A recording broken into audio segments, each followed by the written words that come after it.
Syria war, Turkey suffers deadliest day in Afrin offensive. The Turkish military has suffered the deadliest day in its offensive against Kurdish militias inside northern Syria, with 7 soldiers killed. 5 of the troops died when their tank was attacked in the Afrin region. PM Binali Yildirim vowed to make the militias pay for this twice as much, and jets later struck Kurdish targets northeast of the city of Afrin. Turkey's Olive Branch operation was launched on 20 January to drive the Kurdish YPG militia out of Afrin. Turkey views the YPG, People's Protection Units, as a terrorist group and an extension of the banned Kurdistan Workers' Party, PKK, which has fought for Kurdish autonomy in southeastern Turkey for 3 decades.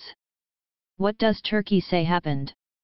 The military said in a statement that the US-backed YPG attacked the tank in Sheikh Haraz, northeast of Afrin city. 2 other soldiers were killed earlier, the military said, one in Afrin and another on the Turkish side of the border in an attack blamed on the YPG. Turkey has now lost 14 soldiers in fierce clashes during the offensive. Outcry over dead Kurdish female fighter. We will never abandon our homes. What is the operation about? Mr. Yildirim reiterated on Saturday that the aim of Operation Olive Branch was to eradicate what he called a terror belt along Turkey's borders. It is an operation aimed at liberating Arabs, and our Kurdish and Turkmen brothers who have been groaning under oppression, he told members of the governing Justice and Development Party, AKP. Turkish troops are being accompanied by pro-Turkey rebels from the Free Syrian Army, FSA. President Recep Tayyip Erdogan said on Saturday that the Turkish-led forces were taking high ground and would now head towards the city of Afrin itself, saying, "There is not much further to go." Turkey says it has killed some 900 Kurdish fighters, but this cannot be independently verified. What do Kurdish reports say? Thousands of people have been displaced by the Turkish-led offensive that also involves about 10,000 Syrian rebels. A Syrian Kurdish health official said on Saturday that 150 civilians had been killed and 300 wounded since the start of the Turkish operation, but this also cannot be independently verified.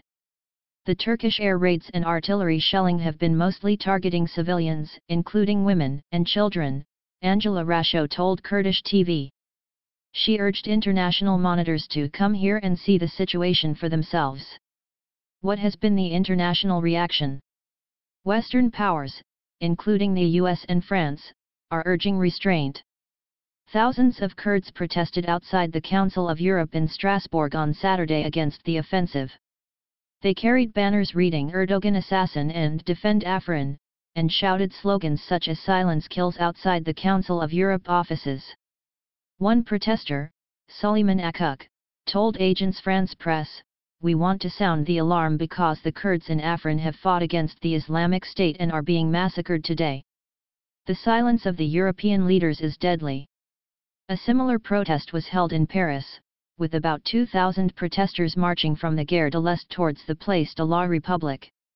President Erdogan sought to reassure his French counterpart Emmanuel Macron on Saturday that Turkey was not trying to seize territory in northern Syria.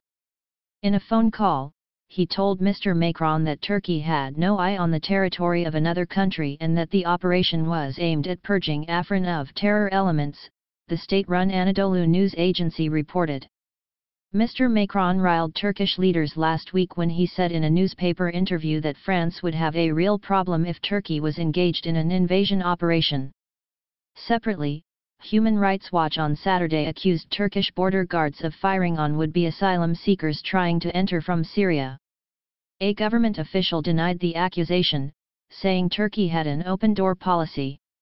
Turkey has taken more Syrian refugees than any other nation.